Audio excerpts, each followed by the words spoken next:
नमस्कार मंडळी. पालघर जिल्ह्यातील एक असा किल्ला ज्याचं नाव किती जणांच्या लक्षात येईल हा फोटो बघितल्यावर देव जाणे, कारण हे सर्व किल्ले विस्मरणात गेलेले आहेत आणि मंदिरेही.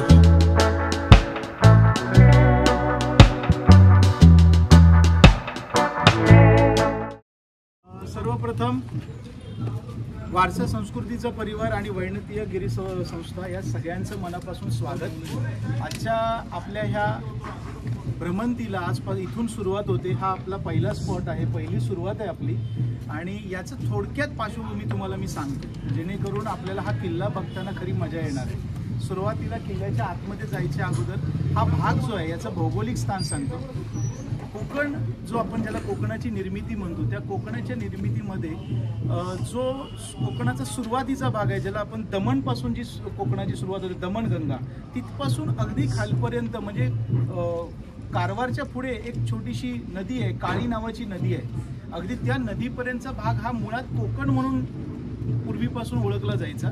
नंतरचा त्याच्या पुढचा भाग आहे तो मलबार म्हणून ओळखला जातो. आणि हा सगळा सह्याद्रीची जी रांगा आहेत या अगदी खाली किनार शेवटपर्यंत आहेत, आपल्याला त्या बघायला मिळतात कन्याकुमारीपर्यंत. परंतु कोकण म्हणून जो भाग आहे त्या कोकणाचा, जसं मी सांगितलं की दमणपासून ते कारवारच्या जरा थोडं पुढपर्यंत याचे दोन भाग प्राचीन काळात आपल्याला बघायला मिळत होते. एकाचं नाव होतं उत्तर कोकण आणि दुसऱ्याचं नाव होतं दक्षिण कोकण.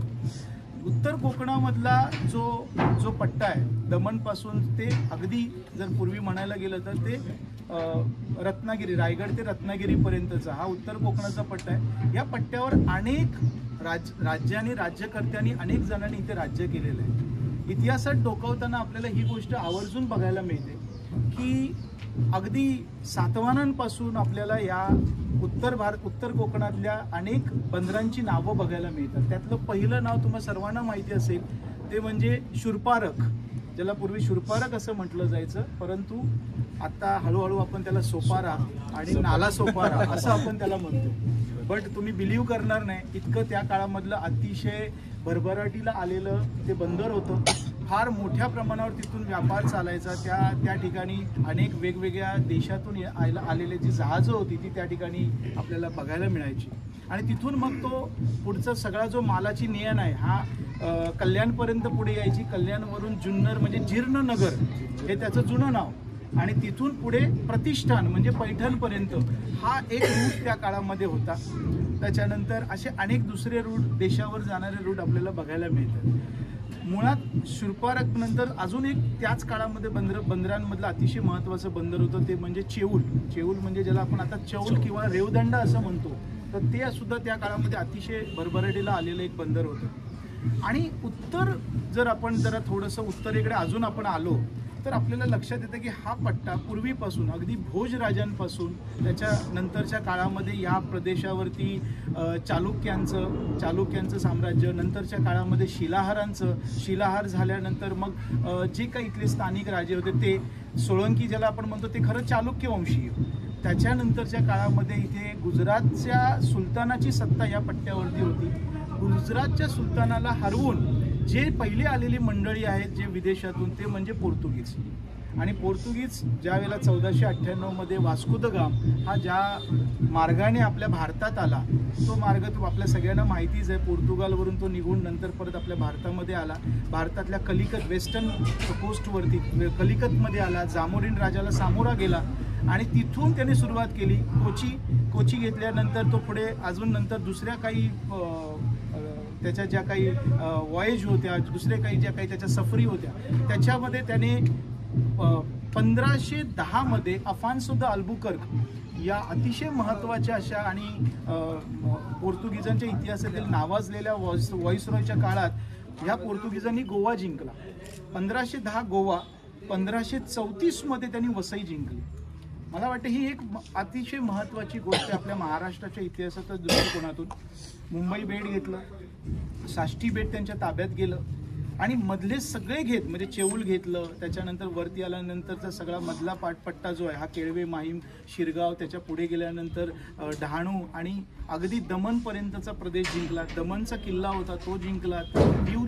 दीवच्या पर्यंतचा भाग जो सोळंकी सुलतानाच्या ताब्यात होता, गुजरातच्या सुलतानाच्या ताब्यात होता, तो प्रदेश आपल्या आवाक्यात घेतला. आणि अगदी दमणपासून दीवपासून ते खाली गोव्यापर्यंत, म्हणजे तर तसं म्हटलं तर अगदी सांगायला गेलं तर खरं तर चेऊलपर्यंत, आणि मध्ये जागा सोडून आदिलशाहीच्या पट्ट्यातला भाग सोडून तो परत गोव्यामध्ये असा तो पोर्तुगीजांचा सगळा प्रदेशावरती असणारा ताबा. पोर्तुगीजांना आपल्या मराठी भाषेत फिरंगी बोलतात, आणि फिरंगी बोलत असल्यामुळे या प्रदेशाचा आपण विभागणी करताना आपल्या सोयीने आपण त्याचे 2 भाग, खरं 3 भाग, मेंदळे सरांनी 3 भाग सांगितलेत, आपण 2 भाग धरूया.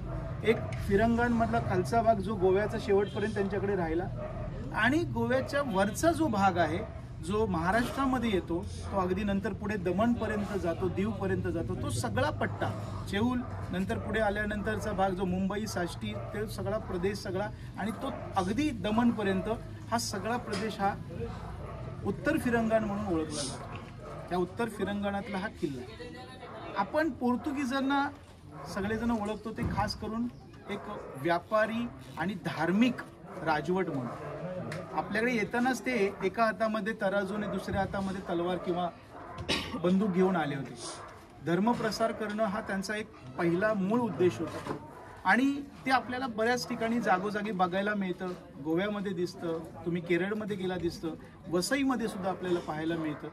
तसाच तो भाग जो आहे तो सगळा हळूहळू आपल्या ताब्यात घेत असताना व्यापारावरती आपलं अधिपत्य राहील या दृष्टिकोनातून त्यांनी इथे एक छानपैकी किल्ल्यांची साखळी बांधली. आता भौगोलिक स्थानामध्ये बघा, ह्या उत्तर फिरंगाणामध्ये 2-3 नद्या फार महत्त्वाच्या आहेत. त्यातल्या 2 नद्या तुम्हालाही माहिती आहेत, उल्हास आणि वैतरणा. ह्या दोन्ही नद्यांच्या मुखाजवळ अतिशय महत्त्वाचे किल्ले त्यांनी उभारले. इतिहासात नोंद आहे, आंबेकरेचं सुद्धा तुम्ही जर वर्णन वाचलं त्याच्यात तुम्हाला नोंद मिळेल की वसई हे असं शहर होतं की जे जगामधल्या सर्वात सुंदर शहरामध्ये त्याची गणना केली जात होती. इतकं मोठं, इतकं भरभराटीला आलेलं की म्हणजे एखादी अशी नगरी असू शकते त्या काळामध्ये की जी रोमला सुद्धा टक्कर देत होती. इतक्या दांडग्या, इतक्या मोठ्या लेवलवरती वसईचं पूर्णपणे व्यापारीकरण आणि एक प्रमुख स्थळ म्हणून, एक प्रमुख त्यांचं ठिकाण म्हणून ते उदयास आलं होतं. त्याच्यानंतरचा पुढचा टप्पा होता तो दमण. वसई ते दमण ह्या पट्ट्यामध्ये सगळी सागरी किनारपट्टी ही पोर्तुगीजांनी छोट्या छोट्या छोट्या छोट्या किल्ल्यांनी सुरक्षित करून घेतली होती. त्याच्यामध्ये वसई सोडला, वसईच्या जवळच, म्हणजे मी तर नेहमी वसईच्या अगोदर बोलतो, घोडबंदरचा किल्ला हा आपल्या ह्या साखळीमधला सुरुवातीचा किल्ला येतो. खरं घोडबंदरच्या अगोदर ठाण्याचा किल्ला होता, आता तिथे जेल आहे. हा, तर तो ठाण्याचा किल्ला, त्याच्या आणि मुंबईतले किल्ले हे आपण थोडंसं बाजूला ठेवू, कारण मुंबई आणि ठाणे एक शहर आत्ताच्या दृष्टिकोनातून शहरी भाग असल्यामुळे आपण त्याला थोडं बाजूला ठेवलं तर एक साखळी म्हणून काय दिसतं, घोडबंदरचा किल्ला. तिथून सरळ तसंच तुम्ही उल्हास नदीच्या मुखाजवळ जावा, तिथे तुम्हाला आणखी एक मस्तपैकी किल्ला बघायला मिळतो, डोंगरी किल्ला किंवा डोंगरीचा किल्ला किंवा धारावी किल्ला. धारावी देवीचं मंदिर आहे. आपली मुंबईची धारावी झोपडपट्टी वेगळी आणि आता जे मी सांगतोय ती धारावी वेगळी. ही इकडची धारावी आहे, वर्सोवा धारावी, आणि त्या धारावीचा किल्ला तिथे दिसतो. त्या धारावीच्या बरोबर समोर तुम्ही बघितलं तर छानपैकी तुम्हाला वसई दिसते, आणि तो वसईचा किल्ला दिसतो. त्या धारावीचं महत्त्व काय तुम्ही नंतर आपल्याला ज्यावेळेला मराठी पोर्तुगीजांच्या लढाईचा विचार येईल तेव्हा सांगतो. तिथून वसईचा किल्ला, वसई त्यांच्यासाठी अतिशय प्रमुख ठिकाण. जरा पुढे या तुम्ही, हळूहळू तुम्ही वसईच्या पुढे आल्यानंतर तुम्हाला अर्नाळा किल्ला भेटेल. अर्नाळा किल्ला सुद्धा किती महत्त्वाचा असं मी वेगळं सांगायची गरज नाही. इथून अजून पुढे आला तुम्ही, अर्नाळ्यापासून जी एक आणखी साखळी सुरू होते ती फार सुंदर आहे. मग ती अगदी दातिवऱ्याचा असेल, मग केळव्याचा असेल, त्याच्यानंतर मध्ये दांड्याचा आहे, छोटे छोटे चटाले, कटाले अशी छोटी गावं आहेत. आणि पोर्तुगीजांची मजा अशी होती की ते आपल्यासारखे भव्य दिव्य आवाढव्य असे किल्ले बांधत नव्हते. त्यांच्याकडे एकतर पहिली गोष्ट म्हणजे मॅन पॉवर कमी होती, आणि त्यांच्याकडे वेळ नव्हता एवढा मोठ्या प्रमाणावरती एखादा किल्ला बांधण्याचं. एक दुर्गस्थापत्य प्रत्येकाचं असतं. त्यांचं दुर्गस्थापत्य जास्त आपल्याला वेगळेपणात काय दिसतं तर तोफांच्या वापरामध्ये दिसतं. त्यांचा सगळा जो भार होता तो तोफांवर होता. आमच्या गोव्याच्या ह्याच्यामध्ये मी ते सगळं अगदी उलगडून दाखवलं होतं. त्यामुळे इथे सुद्धा तुम्हाला त्या गोष्टी बघायला मिळतात. त्यांनी त्या किल्ल्यांना चौकी वजा किल्ल्याचं रूप दिलं होतं. काही ठिकाणी अगदी चौक्या होत्या, जकात नाके होते, छोटे छोट्या वखारी होत्या. ह्या सगळे तुम्हाला अवशेष या पट्ट्यामध्ये फिरताना बघायला मिळतात. आणि खरं सांगू का, अख्खा एक दिवस तुम्ही नुसतं या पट्ट्यात जरी फिरला तरी संपणार नाहीत. एवढे 14 ते 15 किल्ले, त्यातले आपण 5 बघतोय. ह्या सगळ्या किल्ल्यांचं आत्ताचं परिस्थिती फार नाजूक आहे. अवशेष हळूहळू ढासळत चाललेत. दुर्दैवाने इतिहासाच्या दृष्टिकोनातून लोक त्याच्यावर फार लक्ष देत नाही.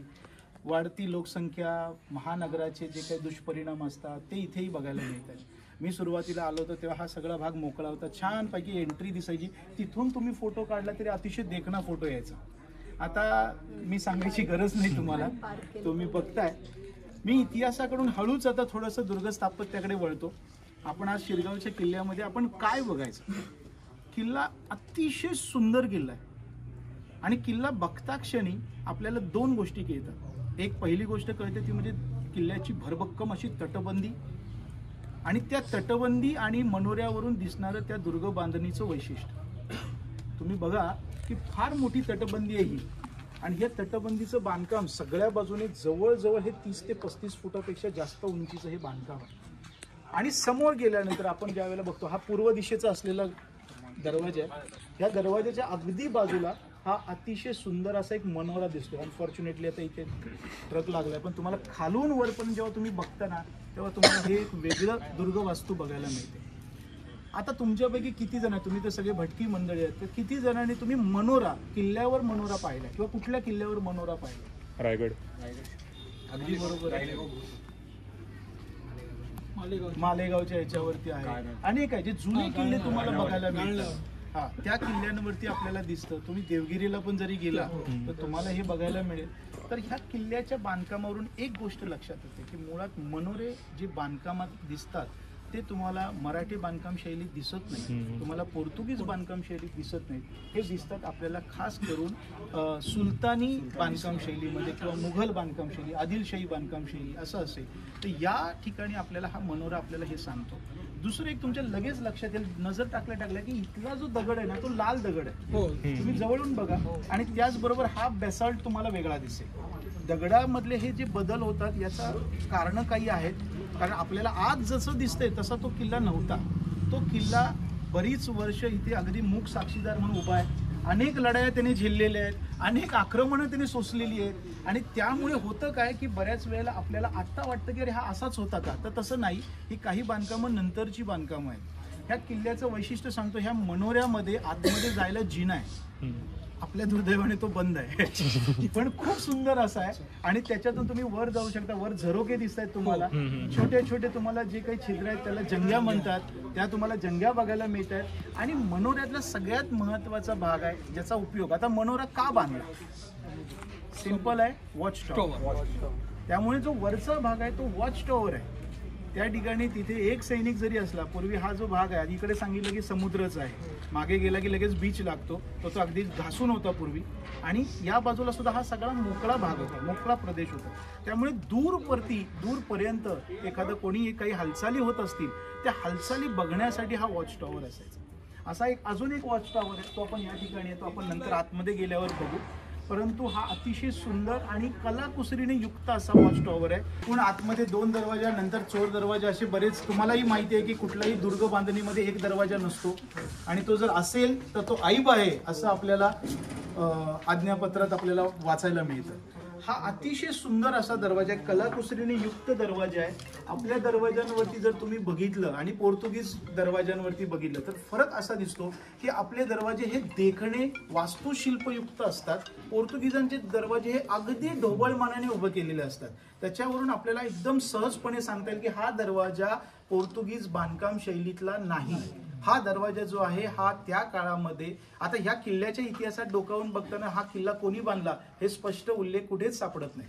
कोण जर म्हणत असेल तर ते त्याचा स्वतःचा एक एक्सपिरियन्स असेल किंवा लॉजिक असेल. इतिहासामध्ये याचा असा कुठे डायरेक्टली उल्लेख नाही की हा किल्ला गुजरातच्या सुलतानाने बांधलाय. परंतु बांधकाम शैलीवरून आपण ते काही गोष्टी समजून घेऊ शकतो. अतिशय कलाकुसरीने युक्त असताना एक गोष्ट लक्षात येते, हे जे आर्च असतात हे आर्च आपल्याला पोर्तुगीज बांधकाम शैलीत बघायला मिळतात. आणि इथून आतमध्ये आल्यानंतर आपण आतमध्ये काय बघणार आहे तर दुसरा दरवाजा बघणार आहे. दुसऱ्या दरवाजाच्या दोघांच्या मध्ये आपल्याला इथे जी जागा असते, बैठकीची जागा, सैनिक असतात. इथे दरवाजा पूर्वीच्या काळात लाकडाचा मस्त दरवाजा, पुढच्या बाजूला छानपैकी त्याला अणुकुचीदार, टोकदार असे छान खिळे असायचे जेणेकरून तुम्हाला पटकन हल्ला करता येऊ नये अशी ती सोय असायची. परंतु तुम्हाला त्याचबरोबर देवड्या बघायला मिळतील, सैनिकांच्या पहाऱ्याच्या जागा बघायला मिळतील, छोटे झरोके बघायला मिळतील. आपल्याकडे पूर्वीच्या काळामध्ये जुनी घरं असतात, त्या घरामध्ये बघा जिथे चिमणी किंवा एखादा कंदील ठेवायला, मशाली ठेवायला असे छोटे छोटे आपल्याला कोनाडे बघायला मिळतील. ते बघत बघत बघत आपण पुढे जाणार आहे. आणि तुम्हाला एक अतिशय सुंदर गोष्टही मी तिथे दाखवतो. व्यापार जास्त चालायचा. पूर्वी तुम्हाला कल्पना नसेल पण केळवे माहीम हे व्यापाराचं सगळ्यात प्रमुख केंद्र होते. पालघर तर नंतर नावाला आलं, पण केळवे माहीम हे मोठं होतं. मंडळी बघा, आता आल्यानंतर ह्याची भव्यता कळते. मुळात हा जो भाग आहे, तुम्ही किल्ल्यात प्रवेश केलेला आहे आणि ह्या किल्ल्याची ही जी वास्तू आहे ही दुमजली वास्तू आहे.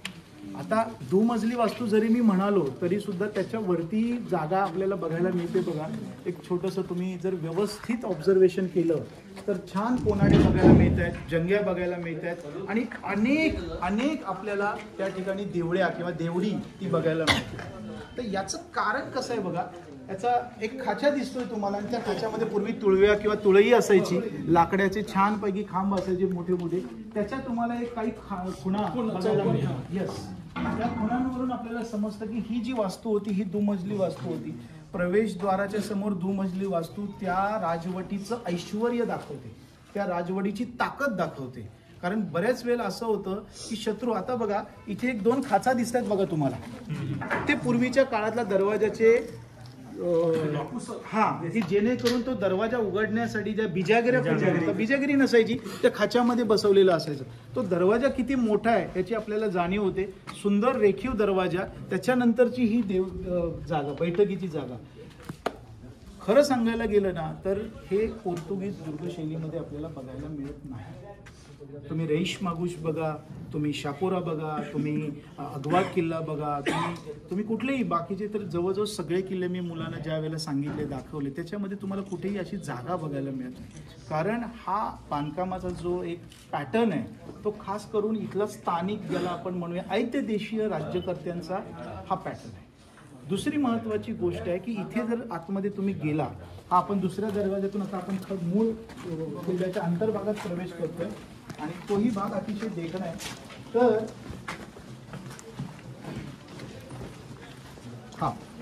या इथे आपल्याकडे जसे शरभ असेल, व्याल असेल, त्याच्यानंतर गंडबेरूड असेल, अनेक अशी शिल्प असतात, द्वारशिल्प असतात. तेंडुलकर सरांचं फार सुंदर पुस्तक आहे. तर त्या पद्धतीचं काही तुम्हाला या ठिकाणी शिल्प बघायला मिळतील. पोर्तुगीजांचं एक वैशिष्ट्य होतं, तेही तुम्हाला मी सांगतो. ते वैशिष्ट्य असं असायचं की प्रत्येक किल्ल्यावरती ते सुरुवातीला एक छोटंसं शिल्प तयार करायचं. त्या शिल्पाला बोलतात कोट्स ऑफ आर्म किंवा arms of quotes. Okay, royal quotes of arm. तर त्याचा उल्लेख असा असायचा की जर तुम्ही आजही पोर्तुगालचा जर तुम्ही फ्लॅग बघितला तर त्या फ्लॅगवर जो सिम्बॉल आहे, जसं आपल्याकडे अशोक चक्र आहे, तशा स्वरूपाचा सिम्बॉल त्यांच्या प्रत्येक शिल्पावर आपल्याला बघायला मिळायचा, जो आपण गोव्याच्या याच्यावरती बघितला होता. आणि तो तिथे असल्यानंतर त्याच्या बाजूला एक शिलालेख असायचा, जो पोर्तुगीज भाषेत असायचा की पोर्तुगालचा राजा कुठलाही असेल, अफान्सो असेल, अफान्सो सेकंड असेल, हेनरी द नॅव्हिगेटर असेल, कोणताही असेल, त्या राजाच्या आदेशाने, त्या राजाच्या त्याने दिलेल्या आदेशानुसार आम्ही हा किल्ला या व्हॉइसरॉयच्या कालखंडात या वेळेला या तारखेला बांधत आहोत, असा जो उल्लेख असतो. माझ्या मते तो इतिहासातला अतिशय महत्त्वाचा उल्लेख आहे की या दुर्गाची बांधणी कधी झाली. आपल्याकडे काय होतं, मराठी बांधकाम शैलीमध्ये असे शिल्प आपल्याला फारसे मिळत नाहीत की हा किल्ला कधी बांधला. त्याचा जो सबळ पुरावा आहे तो पुरावा आपल्याला मिळत नाही. तो मिळतो आपल्याला बखरींमधून, तो मिळतो आपल्याला वेगवेगळ्या संदर्भ ग्रंथामधून. पण असा जो शिलालेखाचा हा पुरावा कोणी नाकारू शकत नाही. असा पुरावा आपल्याला खास करून पोर्तुगीजांच्या, नंतरच्या काळात इंग्रजांच्या दुर्ग बांधणीमध्ये बघायला मिळतो. तर इथे हे पूर्ण तुटलेला भाग आहे. नंतर जे रिनोव्हेशन तो इथे लावलाय. त्याच्याबरोबर अजून एक तुम्हाला शिलालेख दिसतोय, जो इथे हा फारसी भाषेमध्ये आहे. काही शिल्पांमधला काही भाग आहे तो तुटलाय, परंतु याच्यामध्ये एक खास करून अगोदर, जर मी अगोदरच्या याच्यात एक माझ्याकडे फोटो आहे, मी नंतर शेअर करेन तुम्हाला. याच्यामध्ये त्याची तारीख दिली होती. ती तारीख जी आहे ती तारीख 1627च्या आसपासची तारीख आहे, ज्या वेळेला असं लक्षात येतं की या किल्ल्याचं दुरुस्तीचं काम झालं होतं. आणि त्याच्यामुळे तसा भाग आपल्याला इथे बघायला मिळतो.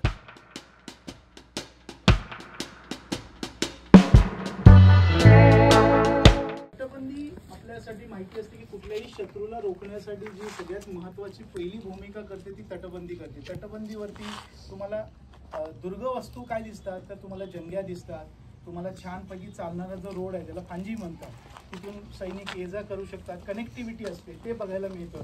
आणि काही ठिकाणी बुरुज दिसतात. आता हा जो बुरुज आहे बांधकाम शैलीमध्ये बुरुजांवरून हे कोणी बांधलं हे कळतं.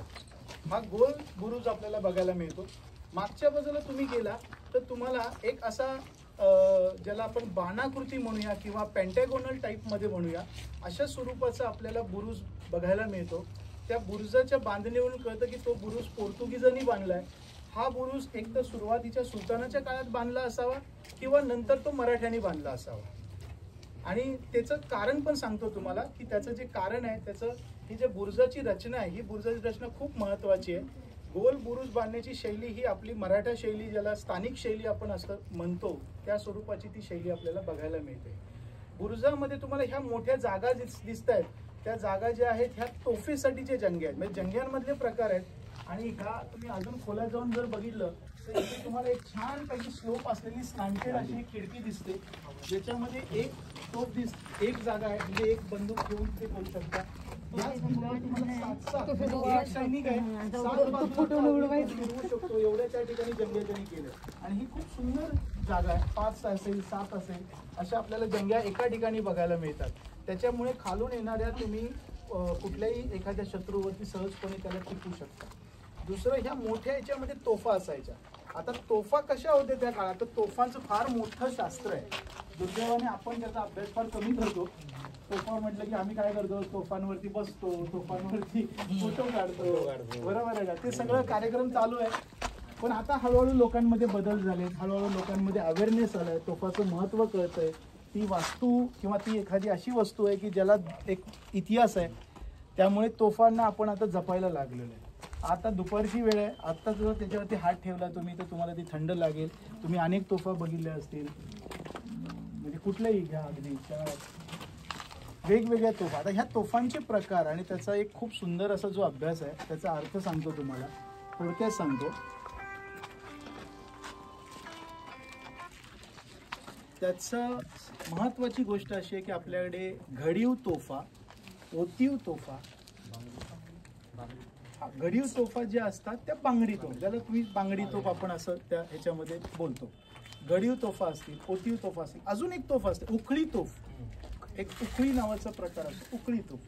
आता घडीव तोफेमध्ये आपल्याला कळतं जसं तुम्ही म्हणला की एक रिंग आहे, रिंगच्या वर दुसरी रिंग जॉईंट केलेली असते, त्याला आपण घडीव तोफ म्हणतो. एक पार्ट वेगळा केलाय, दुसरा पार्ट वेगळा केलाय, तिसरा पार्ट वेगळा केलाय आणि मग ते सगळे पार्ट नंतर जॉईंट केले, त्याला आपण म्हणतो घडीव तोफ. ही जी तोफ आहे ही घडीव तोफ नाहीये, ही पूर्णपणे कास्ट आयर्न मध्ये बनवलेली ही ओतीव तोफ आहे.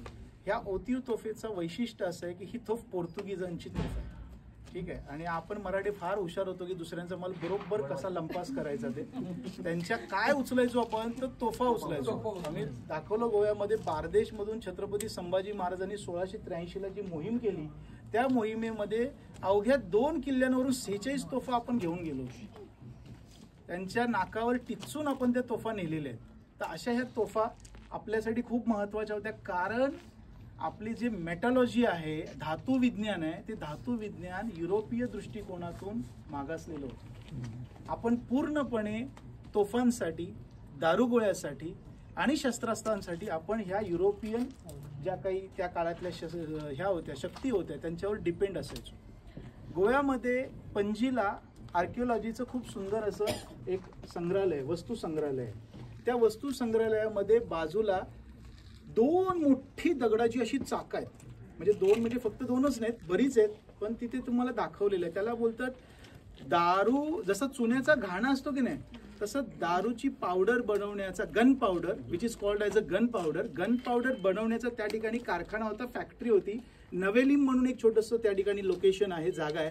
त्या ठिकाणी ती गन पावडर कशी बनवली जायची ती दारूची ती पावडर आहे, त्याच्यात काय प्रपोर्शनमध्ये वस्तू वापरल्या जायच्या, त्याच्यामध्ये असणारे वेगवेगळे कुठले मिक्सचर्स असायचे, कुठले अलॉईज वापरले जायचे, हे सगळं तुम्हाला ते कॅल्क्युलेशन तिथे बघायला मिळतं. त्यांनी एक सगळी इन्फॉर्मेशन केले आणि त्या जुन्या चाकांना त्यांनी पुन्हा तिथे आणून ठेवलेलं आहे.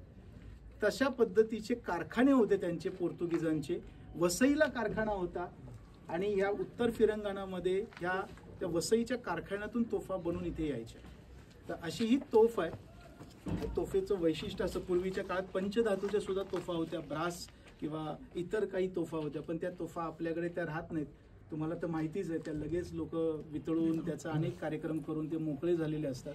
राहिल्यात कुठल्या आता आपल्याला जेवढ्या तोफा दिसतात त्या सगळ्या कास्ट आयर्न मधल्या तोफा आपल्याला बघायला मिळतात. आणि या तोफांचं पण वैशिष्ट्य असायचं, तोफा चालवणारे जे बॉलर्स होते, जे गनर बोलतात त्यांना, ते जे असायचे गोलंदाज, त्यांना इथे या ठिकाणी ठासून पावडर भरणं म्हणा किंवा तोफांचे गोळे असतील तर गोळे ठेवणं म्हणा, वातीसाठी जागा असणं म्हणा, हे आपल्याला गोष्टी बघायला सगळीकडे मिळतात.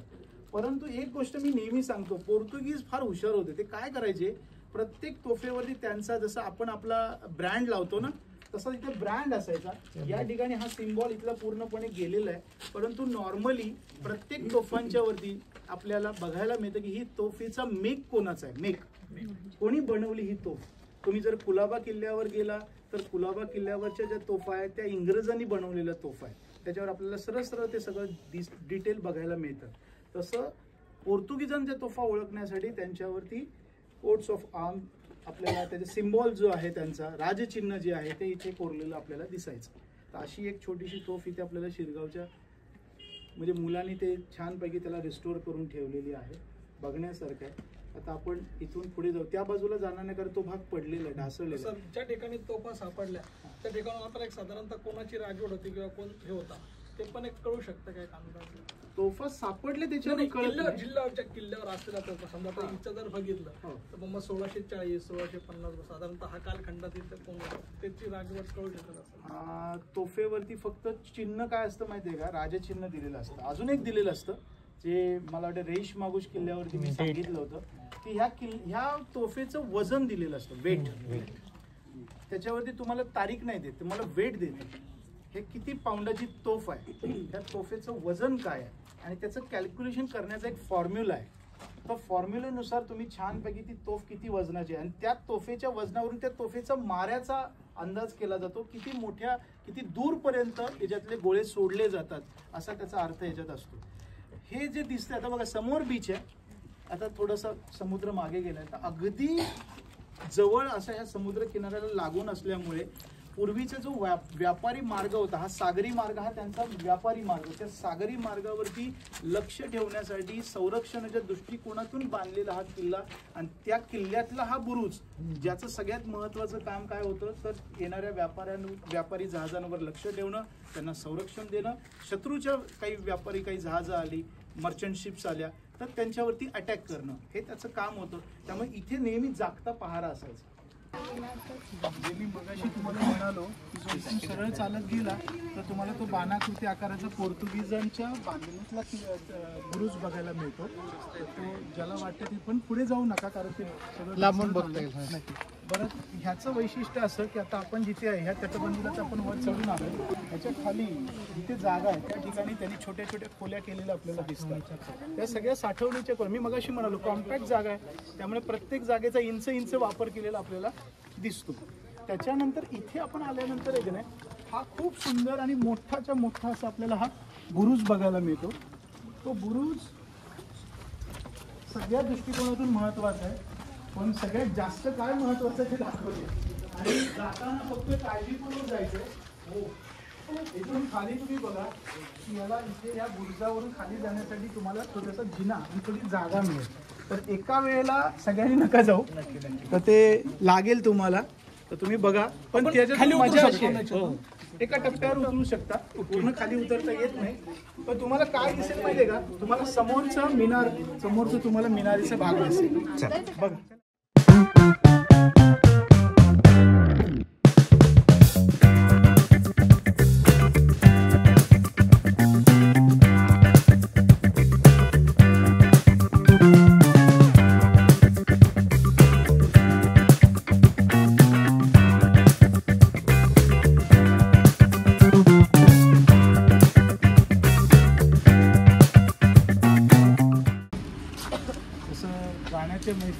एखादी शायरी आली की जरा मजा येते, तसं आपल्या ह्या दुर्गांच्या मैफिलीमध्ये आपण काही मंदिरं पण करतो. त्यातलं हे जे मंदिर आहे हे माझ्यासाठी खूप महत्त्वाचं मंदिर आहे आणि आपण अगदी प्राचीन काळातल्या मंदिराच्या अगदी दारात आपण त्या रावळाच्या समोर उभे राहिलो. थोडक्यात पहिला इतिहास सांगतो. तुम्ही उभे राहून ऐकताय म्हणून मी समजू शकतो, पण मला वाटतं की तुम्ही ते कम्फर्टेबल असाल. ठीक आहे. तर गोष्ट आपली थोडीशी 10व्या शतकात 11व्या शतकामध्ये जाते. हा जो सगळा भाग होता पूर्वीच्या काळामध्ये, हा जो उत्तर कोकणाचा भाग आहे, इथे छोटे छोटे अनेक मांडलिक वतनदार राजे होते आणि ह्या सगळ्यांचा जो आधिपत्य किंवा जे मांडलिकत्व ज्यांनी स्वीकारलं होतं ते होते शिलाहार राजे. मुळात शिलाहार राजे म्हणजे ज्याला आता आपण शेलार म्हणतो, हे जे शिलाहार राजे आहेत त्यांच्यामध्ये उत्तर शिलाहार राजे जे कोकणातल्या उत्तर कोकणात होते, दक्षिण शिलाहार जे कोल्हापूरकडच्या खालच्या भागात होते म्हणजे जो गोव्यापर्यंतचा भाग आहे, आणि अजून एक होतं कराडचे शिलार म्हणजे कराड कोल्हापूर हा पट्टा, कोल्हापूरच्या खालचे शिलार जे दक्षिणेकडचे, उत्तरेकडचे आणि कराड कोल्हापूरकडचे शिलाहार, असे ते शिलाहार होते. तर या शिलाहारांना पूर्णपणे पराजित करून त्याच्यानंतर जे राज्य आलं ते काय होतं ते थोडक्यात सांगतो तुम्हाला. आणि हा इतिहास अगदी म्हणजे महत्त्वाचा आहे आणि लोक बऱ्याच वेळेला तो माहीत नसल्यामुळे मला वाटतं की सगळ्यांनी मनापासून ऐका, मजा येईल तुम्हाला. या पट्ट्यामध्ये हा जो भाग आहे ना, हा पूर्वीच्या काळामध्ये चालुक्य घराण्याची सत्ता होती उत्तरेच्या बाजूला. चालुक्य घराण्याला नंतरच्या काळामध्ये सोळंकी किंवा साळुंके असं सुद्धा नाव आहे. आणि हे चालुक्य घराणं जरी आपण म्हटलं तरी मुळात लक्षात घ्यायचं तर समजा माझं आडनाव समजा पाटील आहे, यांचं पाटील आहे, यांचं पाटील आहे, प्रत्येकजण आपापल्या पद्धतीने त्या भागात करत असतो. त्यामुळे घराणं एक जरी असलं तरी त्याचे जे काही वेगवेगळे जे मार्ग असतात किंवा वेगवेगळे जे वंशज आहेत ते आपापलं राज्य सांभाळत असतात. तर ह्या चालुक्य घराण्याचा जे मुख्य भाग आपण म्हणतो तो आत्ताच्या गुजरातमधला पाटणचा जो भाग आहे तो भाग चालुक्य घराण्याच्या आधिपत्याखाली होता. हे उत्तरेकडचं चालुक्य घराणं आहे, वातापीकडचं चालुक्य वेगळं, बदामी चालुक्य वेगळं, दक्षिणेकडची चालुक्य घराणी वेगळी आहे. इतिहासाच्या अजून खोलात मी जात नाही, परंतु हे उत्तरेकडचं घराणं आहे की जे पूर्वी पट्टण किंवा पाटण या भागामध्ये राज्य करत होते. यांचा आता राणी की वाव कदाचित तुम्ही ऐकलं असेल, बघितलं असेल. आता त्यांचे काही जे वतनदार म्हणा किंवा मांडलिक राजे होते त्याच्यापैकी एक राजा होता तो चंपानेरचा राजा होता. त्याचं नाव पूर्वीचं चंपारण्य. त्या चंपानेरच्या राजाचं जो जिथे घराणं राज्य करत होतं ते घराणं होतं बिंब घराणं. आणि हा बिंब घराण्याचा जो राजा होता हा खरं तसा विचार केला तर देवगिरीच्या यादवांबरोबर म्हणजे देवगिरीचे जे होते त्या काळात भौम राजा होता, त्या भौम राजाबरोबर या बिंब राजाचं साठवलोटं म्हणा किंवा त्या एकाच याच्यातले सोमवंशीय क्षत्रिय असं म्हटलं त्यांना, सोमवंशीय क्षत्रिय, त्याच्यानंतर सूर्यवंशी क्षत्रिय, त्याच्यानंतर अशा पद्धतीची ही मंडळी होती. आणि त्यांची अनेक ठिकाणी आपापली राज्य होती, आपापला परिसर ते आपलं सांभाळत होते. त्यापैकी चंपारण्य किंवा चंपानेरचा जो राजा होता त्याचं नाव होतं गोवर्धन बिंब. ह्या गोवर्धन बिंबाला एक छोटा भाऊ होता, लहान भाऊ, त्याचं नाव आहे प्रताप बिंब. याचं नाव तुमच्या डोक्यात बिंबवून ठेवा, लक्षात ठेवा. प्रताप बिंब नाव होतं, प्रताप आडनाव होतं बिंब. हा जो प्रताप बिंब आहे आपल्या गोवर्धन बिंबाने आपल्या भावाला सांगितलं की आता आपण इथे स्थिर स्थावर झालेलो आहे, तू एक काम कर, दक्षिणेकडे म्हणजे त्या चंपारणच्या दक्षिणेकडचा एक मोहीम कर आणि तो सगळा जो कोकणाचा भाग आहे तो आपल्या ताब्यात आला पाहिजे. त्याने मोहिमेला सुरुवात केली. 1138च्या आसपास ही मोहीम सुरू झालेली. इसवी सनाच्या 12व्या शतकामध्ये 1138 मध्ये ही मोहीम सुरू झाली. आणि ही मोहीम सुरू झाल्यानंतर हा बिंब 10,000 सेनेनिशी आपल्या सगळ्या सैन्याला घेऊन तो निघाला तिथून. प्रताप बिंब निघाला पण तो डायरेक्टली या उत्तर कोकणात आला नाही. तो प्रतिष्ठान म्हणजे पैठणला गेला. पैठणला भौम राजा होता जो सम्राट होता, डायनेस्टी होती मोठी. आणि जसं मी मगाशी पण म्हणालो की यांचा अगोदरपासून संबंध असल्यामुळे तो तिथे गेला. तो कशासाठी गेला? तो गेला त्याची मदत मागायला की मला एक फार मोठी अशी एक मोहीम करायची आहे आणि त्या मोहिमेसाठी मला एवढं पाठबळ पुरेसं नाही आहे, मला अजून शस्त्रसाठा पाहिजे, मला अजून पैसे पाहिजे, द्रव्य पाहिजे, मला भरभक्कम करावं आणि मग मी पुढे लढाईला जावं असं माझी योजना आहे. भौमराजाने ऐकून घेतलं. त्याला भीमराजा असंही म्हणतात, भौम म्हणतात. त्याने ऐकून घेतल्यानंतर ते म्हणाला ठीक आहे, एक काम कर, आता तू थांब माझ्याजवळ. आणि आपण कसं काय होतंय, ती योजना कशी होते ते आपण ठरवू, आणि मग तू इथून, मी तुला मदत करतो, मग तू इथून जा. तो 2 वर्ष पैठणमध्ये राहिला. आता 2 वर्ष म्हटल्यानंतर ज्या वेळेला कुठलाही एखादा इतिहास अभ्यासक हे वाचतो तेव्हा प्रश्न पडतात, बरेच प्रश्न पडतात. अरे यार, तो काही एकटा काही पाहुणा म्हणून तिथे आला नव्हता. बरं, पाहुणा आला तर तो 4 दिवसाचा, 2 वर्ष तो तिथे राहतोय. बरं, तो त्याच्याबरोबर सैन्य घेऊन राहतोय. त्यांचा सगळ्यांचा रोजचा जर खर्च विचारात केला तर तो काही साधा नसणार आहे. आणि एवढा सगळा असताना तो जर भौमराजा तो सगळा खर्च करायला तयार आहे, याचा अर्थ नक्कीच त्याला मदत करायची होती. काही बाबा योजना असतात, काही बाबा त्याच्यासाठी असेल शस्त्रसाठा असेल, इतर तयारी असेल. कारण एखादी मोहीम करायची तर त्यासाठी फार मोठी तयारी करावी लागते, प्लॅनिंग करावी लागते, रसद तयार करावी लागते. कदाचित त्या काळात त्यांच्याकडे नसल्यामुळे त्याने त्याला थांबवून घेतलं, आपल्याकडे थांबवून घेतलं. आणि 2 वर्षानंतर त्याने आपलं सैन्य त्याच्याबरोबर दिलं. आपलं जे काही त्याला लागणारी मदत होती, त्याला जे जे काही हवं होतं ते सगळं दिलं. आणि मग हा आमचा प्रतापबिंब तिथून निघाला आणि त्याने सुरुवात केली या मोहिमेला दमनपासून. दमनचा तिथला जो राजा होता तो अगदी कमकुवत नावापुरता राजा होता. आणि ज्या वेळेला बिंबचं एवढं, प्रतापबिंबचं एवढं मोठी सैन्य बघून तो अगदी घाबरला आणि त्याने फारशी लढाई न करता दमन त्याच्या ताब्यात करून टाकलं. अशा तऱ्हेने बिंब डायनेस्टी किंवा बिंब राज्यसत्तेला सुरुवात झाली दमनपासून. दमनचा प्रदेश जिंकल्यानंतर त्याच्या पुढचे जे सगळे हळूहळू भाग आहेत, खास करून तारापूरचा आहे, तो अतिशय महत्त्वाचा होता. तो तिथला कोळी राजा होता, त्याचा प्रदेश जिंकून घेतला. त्याच्यानंतर तो अजून पुढे आला, केळवे असेल, माहीम असेल, हा प्रदेश जिंकला. पूर्वी ह्या माहीमचं जुनं नाव होतं महिकावती. ठीक आहे. आणि तो सगळा प्रदेश जिंकून घेतला. तो जिंकून घेतल्यानंतर तो आणखी पुढे गेला. पुढचा जो सगळा परिसर आहे, अगदी वसईपर्यंत त्याने परिसर जिंकला. म्हणजे दमणपासून वसईपर्यंत त्याने अवघ्या काही महिन्यामध्ये हा सगळा परिसर जिंकला. परिसर जिंकणं, लढाया, छोट्या मोठ्या लढाया होणं हे जरी असलं तरी पूर्वी म्हणजे त्यावेळेला हा जो पराक्रम त्याने गाजवला हा कोणाविरुद्ध गेला तो पण समजून घ्या. तो शिलाहारांना हरवून, शिलाहारांचा पराभव करून त्यांनी या ठिकाणी आपलं नवीन राज्य निर्माण केलं, हा प्रदेश जिंकला. आता शिलाहारांचा तो उतरता काळ होता, त्यामुळे सहजपणे ते शक्य झालं. परंतु गेल्या 5-7 वर्षामध्ये इथे एवढं युद्ध, नासधूस आणि सगळीकडे प्रदेश बेचिराग झालेला होता, ओसाड झाला होता, भकास झालेला होता. ह्या प्रदेशाला पुन्हा स्थिर स्थावर करणं, इथे जी पळून गेलेली लोक आहेत त्या लोकांना इकडे आणणं, त्यांना वसवणं, त्यांना घरं असतील, शेतीसाठी लागणारे अवजारं असतील, साहित्य असेल, त्यांची एक व्यवस्था तयार करणं फार महत्त्वाचं असतं. लक्षात घ्या, किल्ला जिंकणं, एखादा प्रदेश जिंकणं जितकं महत्त्वाचं असतं तेवढं त्या प्रदेशाची व्यवस्था तयार करणं सुद्धा महत्त्वाचं असतं. आणि म्हणून त्याने काय केलं, त्याने आपल्या मुलाला बोलवलं. त्याचं नाव आहे महिबिंब. महिबिंब. तर त्या महिबिंबाला त्याने इथे बोलवलं. त्याच्याबरोबर त्यांनी सैन्य आलं. सैन्याबरोबर पुन्हा त्याने जे तिकडची जी मंडळी होती, जसं सोमवंशी क्षत्रिय होते किंवा इतर काही मंडळी होती, तर याच्यामध्ये अजून एक नाव सारखं येतं ते म्हणजे पाठारे क्षत्रिय म्हणून नाव येतं. तर नॉर्मली ह्या सगळ्या आत्ताच्या हिंदू जमातीमधल्या पोटजाती आहेत. आणि क्षत्रिय असं म्हटलं की त्याच्यामध्ये सुद्धा असं असतं, काही ब्राह्मण खास करून इथे बोलवले, कारण इथे कुठलंच काही शिल्लक नव्हतं. त्यामुळे विधिवत गोष्टी घडण्यासाठी त्यांनी अशी घराणी इथे आणली. त्या घराण्यांना इथे वसवलं आणि खऱ्या अर्थाने ह्या परिसराला सुपीक, सुजलाम आणि परिपूर्ण करण्याचा प्रयत्न या प्रतापबिंबाने केला. प्रतापबिंबाने केल्यानंतर त्याला साहजिकच आहे, कुठल्याही एखाद्या राजसत्तेला एक राजधानी लागते. त्याने या ठिकाणी ह्या जागेवरती आपली राजधानी वसवण्याचा प्रयत्न केला. आणि त्या राजधानीचं जे जागा आहे ती इथून पुढे 4 किलोमीटरवरती माहीम, ज्याचं माहीम नाव आहे आजच्या घडीला, पूर्वी याचं नाव होतं महिकावती. ते महिकावती जे ठिकाण आहे त्या महिकावती ठिकाणावरती त्याने आपलं पहिली राजधानी केली. अशा तऱ्हेने माहीम आपल्या ताब्यात आलं, केळवे आपल्या ताब्यात आलं.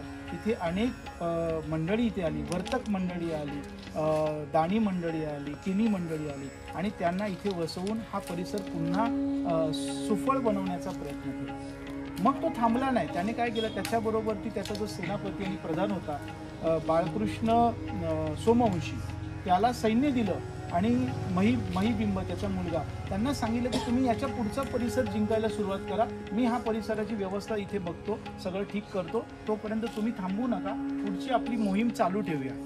त्या बाळकृष्ण पंत सोमवंशींनी तो सगळं आपलं सैन्य घेऊन तो पुढच्या बाजूला निघायला त्यांनी सुरुवात केली. त्याने अनेक परिसर, वसई जिंकल्यानंतरचा पुढचा भाग जिंकला, साष्टी जिंकलं, साष्टी म्हणजे आत्ताचं ठाणे, तो साष्टीचा भाग जिंकला. तो तिथून पुढे गेला, पुढे गेल्यानंतर त्याने साष्टी ओलांडल्यानंतर तो गेला पूर्वीच्या म्हणजे जो आता बांद्रे आहे, माहीम आहे, त्याच्यानंतरचा पुढचा परिसर, असा करत करत तो प्रदेश जिंकत तो 2 वर्षाने 1140 पर्यंत तो पोचला आत्ताच्या वाळकेश्वर, म्हणजे जे मलबार हिल आहे त्या मलबार हिलला तो तिथे पोचला.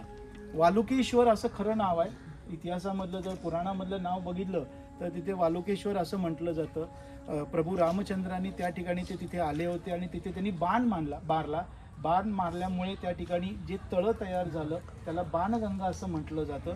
तिथे त्यांनी शंकराची आराधना केली. त्या ठिकाणी एक वाळूचं छानपैकी पिंड बनवलं, लिंग बनवलं आणि ते वालुकेश्वर म्हणून तिथे ते आजही प्रसिद्ध आहे. आता पुराणातून परत मी इतिहासात येतो. तर इतिहासामध्ये आपल्याला हे बघायला मिळते की हा सगळा परिसर प्रतापबिंबाच्या ताब्यात आला ह्या एवढ्या भागामध्ये.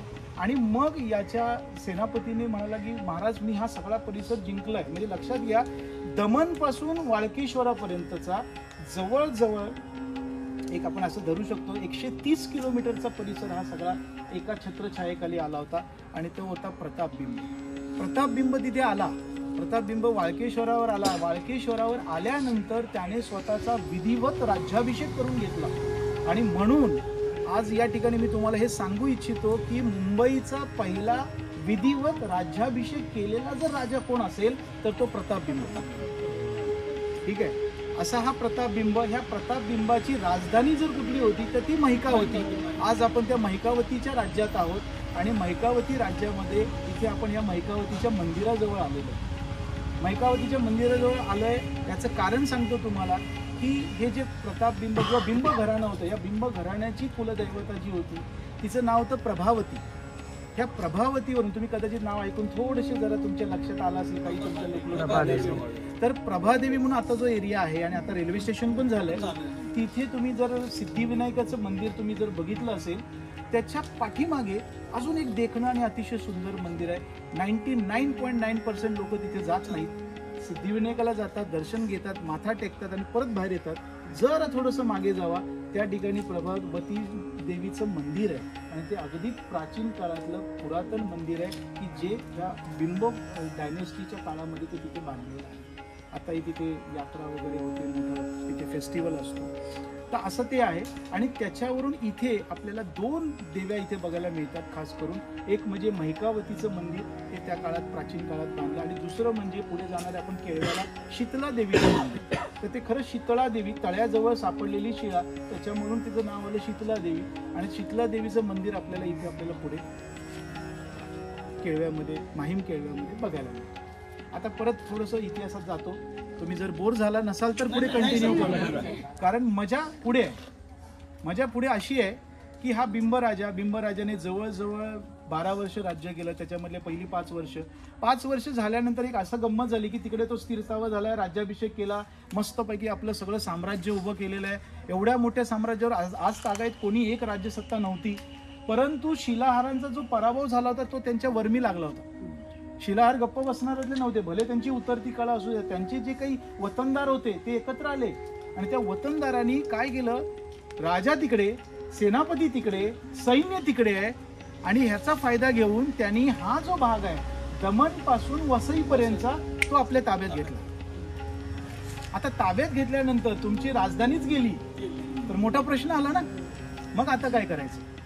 मग पुन्हा सगळा लवाजमा करून मोहिमेचं एक नियोजन तयार केलं आणि प्रतापबिंब आपली राजधानी ताब्यात घेण्यासाठी निघाला. वाळकेश्वराहून तो निघाला खरा, परंतु मध्ये अनेक छोट्या मोठ्या लढाया होत होत्या. त्यामुळे त्याच्या लक्षात आलं की आपल्याला माहीमपर्यंत म्हणजेच महिकावतीपर्यंत पोहोचणं अवघड आहे.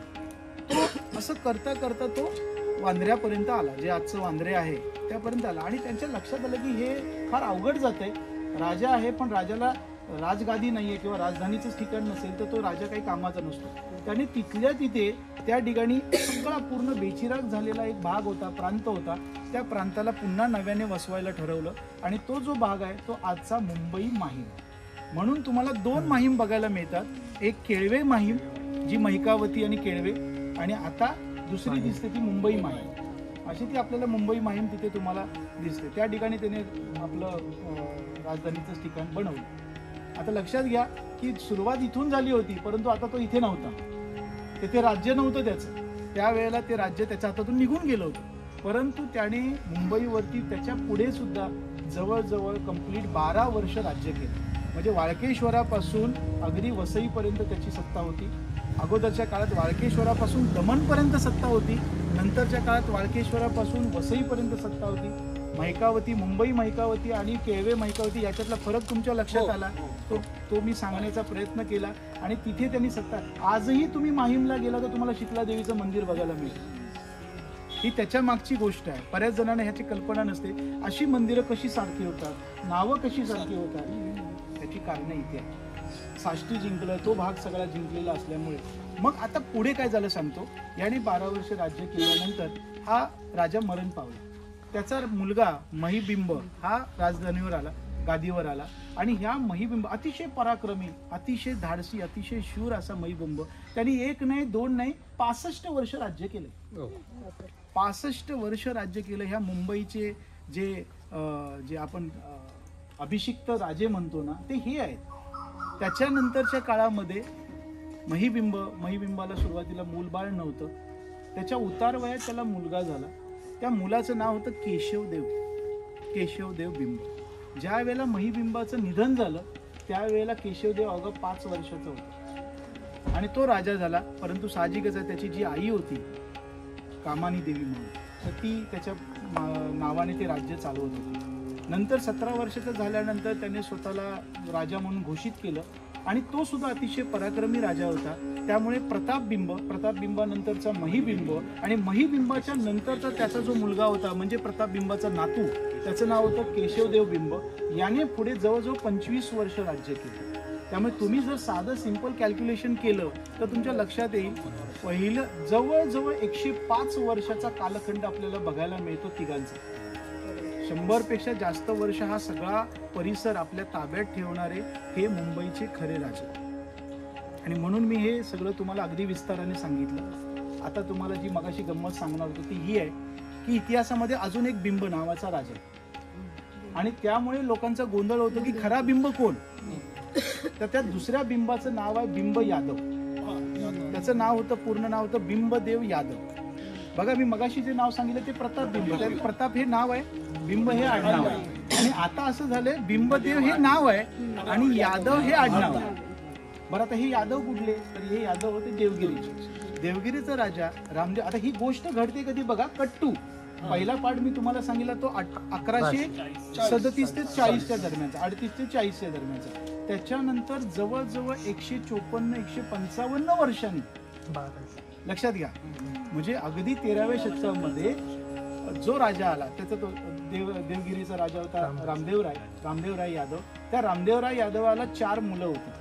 तुम्हाला थोडंसं इतिहासात माहितीच आहे की देवगिरीवर हल्ला झाला, अल्लाउद्दीन खिलजीने आक्रमण केलं, सगळं त्याचं राज्य गेलं, हे सगळं माहिती आहे. त्या काळात त्याचा जो मुलगा होता, मोठा मुलगा शंकरदेव, त्याचं त्या लढाईमध्ये त्याचं तो वीरगतीला गेला. बाकीचे राजे होते ते गेले. केशवदेव म्हणून अजून एक होता. पण शेवटचा एक मुलगा होता, त्याचं नाव होतं बिंबदेव. त्या बिंबदेवाला या देवगिरीच्या राजाने ऑलरेडी ह्या कोकणातल्या सगळ्या परिसराला जिंकण्यासाठी इकडे पाठवलेलं होतं.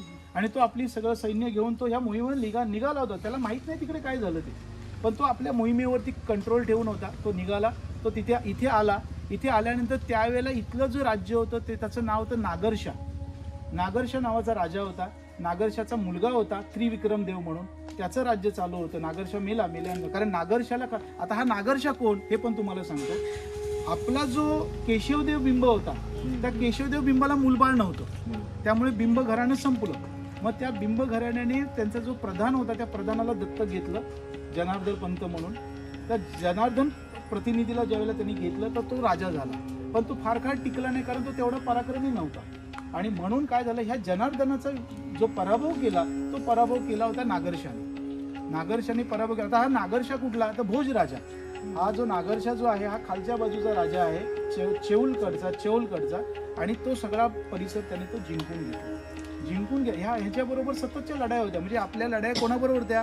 मुंबई आणि चौल, मुंबई आणि उत्तरेकडचे दमण, अशा उत्तरेकडचे शिलाहार आणि इकडचे चौलकडचे भोजराजे यांच्याबरोबर ह्या लढाया चालायच्या. आणि मग नागरशाचा मृत्यू झाला, त्याच्यानंतर त्याचा मुलगा आला. त्या मुलाचा जो कोणी पराभव केला असेल त्याचं नाव आहे बिंबदेव यादव. अशा तऱ्हेने पुन्हा मुंबईवरती सत्ता आली बिंबदेवाची. तो बिंबदेव 9 वर्ष राहिला.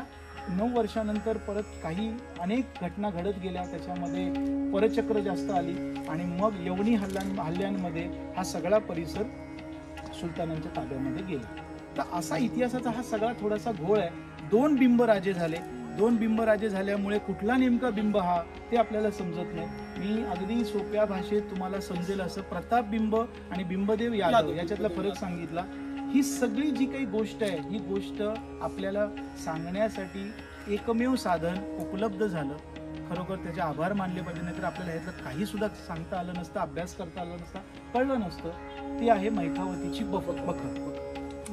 आपल्याकडे सभासदाची बखर फेमस आहे, 96 कलमी बखर फेमस आहे, अनेक आहेत, आज्ञापत्र असतील, इतर काही. ही जी इतिहासाची साधनं असतात ना, काय प्रॉब्लेम होतो माहिती आहे का? आपल्याला असं वाटतं की आम्ही श्रीमान योगी वाचलं म्हणजे आम्हाला इतिहास कळाला, किंवा आम्ही छावा असेल, मृत्युंजय असेल, ही कादंबऱ्या आहेत, त्या नक्कीच चांगल्या आहेत, त्या नक्कीच कालातीत आहेत. परंतु खरा इतिहास हा संदर्भांवर टिकलेला असतो. त्यामुळे आपल्याला पुन्हा पुन्हा त्या संदर्भांवर जावं लागतं. तर त्यातलं संदर्भ म्हणून मला असं नेहमी वाटतं की मैकावतीची बखर ही आद्य संदर्भापैकी एक संदर्भ आहे. अतिशय महत्त्वाचा संदर्भ आहे. इतिहासाचार्य विका रजवाडे यांनी याचं अतिशय सुंदर त्याचं वर्णन केलं, त्याचं पूर्ण माहिती काढलेलं त्यांचं पुस्तक आहे त्याच्यावर, मैकावतीची बखर. ह्याच्यात ही सगळी इत्थंभूत माहिती त्यांनी स्पष्ट दिलेली आहे. सगळी प्रकरण आहेत. प्रस्तावनाच इतकी जबरदस्त आहे, तुम्ही मुळातून वाचा ती. अगदी देखणी प्रस्तावना आहे. आणि त्याच्यानंतर बखर आहे. बखर कळत नाही, बखरीची भाषा ही त्या काळातली भाषा आहे. त्यामुळे बखर समजत जरी नसली तरी प्रस्तावना समजते. ती प्रस्तावनेतून आपल्याला कळतं की तो काळ कसा होता, त्यावेळेला जे लिहिलेलं आहे त्या लिहिल्यामधल्या धार्मिक, सांस्कृतिक आणि राजकीय घडामोडी काय घडल्या, ह्या अनेक गोष्टी आपल्याला कळतात. त्यामुळे ही बखर खूप महत्त्वाची. अजून एक नंतर सावे सरांनी अजून एक मैकावतीची बखर नावाचं पुस्तक आहे त्यांचं. 2 पुस्तकं आहेत मैकावतीची बखर नावाची. तर मला वाटतं तुम्ही दोन्ही वाचली तरी काही हरकत नाही. मला याच्याबद्दलची जी माझा इंटरेस्ट आहे किंवा मला याच्याबद्दल पॅशन आहे त्याचं कारण आहे, माझे मित्र आहेत आणि अतिशय जवळचे मित्र आहेत, नितीन साळुंके सर म्हणून. त्यांचं अतिशय सुंदर पुस्तक आहे अज्ञात मुंबई. जमलं तर आवर्जून वाचा. त्या पुस्तकामध्ये अगदी म्हणजे हा माणूस असा, म्हणजे माझा जन्म मुंबईत झाला, माझं लहानपण मुंबईत गेलं, त्याच्यामुळे साहजिकच आहे तो जो ओढा असतो तो असतो. अगदी छोटी छोटी जागा म्हणा किंवा त्या छोट्या छोट्या वास्तू असतात त्या बघण्यामध्ये आमच्या साळुंके सरांना प्रचंड आवड. मग ते गोल्फादेवीचं मंदिर असेल, वरडी कोळीवाडा असेल, खडा पारसी असेल, काळा घोडा असेल, किंवा जहांगीर आर्ट गॅलरी असेल, तुमचं गेट ऑफ इंडियाचं छोटं एक मिनिएचर आहे ते त्यांनी त्याला फार सुंदर एक लेख लिहिला आहे. अशा अनेक गोष्टी साळुंके सरांनी त्यांच्या पुस्तकात मांडल्या, त्या मुळातून वाचण्यासारख्या आहेत. आणि आजचा आपला जो काही प्रवास आहे त्या प्रवासाबद्दल परत सांगतो की मैकावतीचं हा जो सगळा जो परिसर आहे, हा परिसर पूर्वीच्या काळामध्ये फार महत्त्वाचा होता, अतिशय सुपीक होता. इथे म्हणजे तुम्ही बिलीव्ह करणार नाही, आता बघताना आपल्याला फक्त नारळ दिसतात, इथे आल्याची शेती व्हायची, केळ्याची शेती व्हायची मोठ्या प्रमाणावरती. वसईची केळी फेमस नंतरच्या काळामध्ये होतीच, पण आल्याचा फार मोठा व्यापार, खाऊची पानं असतात ना, त्या पानांचा व्यापार इथून, आणि हे सगळा एक्सपोर्ट व्हायचा. नागवेली अगदी तेच. तर हा सगळा व्हायचा. एक गमतीशीर किस्सा सांगतो आणि मग आपण मंदिरात दर्शन घेऊया. अतिशय प्राचीन मंदिर आहे, आवर्जून त्या ठिकाणी माथा टेकवा. गमतीशीर सांगतो, ज्या वेळेला इथे शिलाहारांचा पराभव करण्यासाठी प्रताप बिंबाने आपलं सगळं सैन्य घेऊन ते मोहीम आखली, अगदी योगायोगाने त्याच वेळेला दक्षिणेकडच्या शिलाहारांचा पराभव करण्यासाठी हेळशीचे कदंब राजे पुढे आले. आणि ह्या कदंबांनी गोव्यामध्ये जी दक्षिण शिलाहारांची जी राजधानी होती तिचं नाव पण तुम्हाला मी सांगतो. त्याचं नाव होतं, पूर्वीचं नाव जे होतं त्याचं नाव होतं चांदर, किंवा आता त्याला चांदोर असं म्हणतात. ठीक आहे, चंद्रपूर असं जुनं नाव. ॲक्च्युली त्याच्यानंतरचं नाव आलं चांदर, त्याच्यानंतर आता चांदोर बोलतात. तर तो आहे गोव्यामध्ये मडगावच्या पुढच्या बाजूला. आपण साऊथ गोवा केला नाही, परंतु मडगावच्या पुढच्या बाजूला आहे. आणि त्याने तिकडे हल्ला केला, ते दक्षिण शिलाहारांचा पराभव केला. त्याचं नाव पण नंतर तुम्हाला माहिती असेल, जयकेशी. नंतर जयकेशीने तो पुढचा गोपकपट्टणचा भाग जिंकला. त्यामुळे गोव्याचा जेव्हा इतिहासाचा अभ्यास करतो माझा, ज्या वेळेला त्याच्यावरती स्टडी सुरू झाला, तेव्हा मला एक गंमत ही दिसली. दक्षिण शिलाहारांचा पराभव करणारा कदंब राजा आणि इकडे उत्तर शिलाहारांचा पराभव करणारा बिंब राजा, ह्या दोघांमध्ये कितीतरी साम्य दिसलं. आणि त्याच्यातून असं लक्षात आलं की शिलाहारांचा पूर्ण नंतरच्या काळामध्ये ती राजसत्ताच उखडून निघून गेली. त्याचं कारण हे दोघं जण. तर अशा हा योगायोग.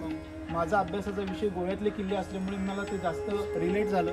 आणि इथे सुद्धा हे उत्तर फिरंगाणा आहे, पोर्तुगीजांशी संबंध आहे, म्हणून आपण हा विषय बघितला.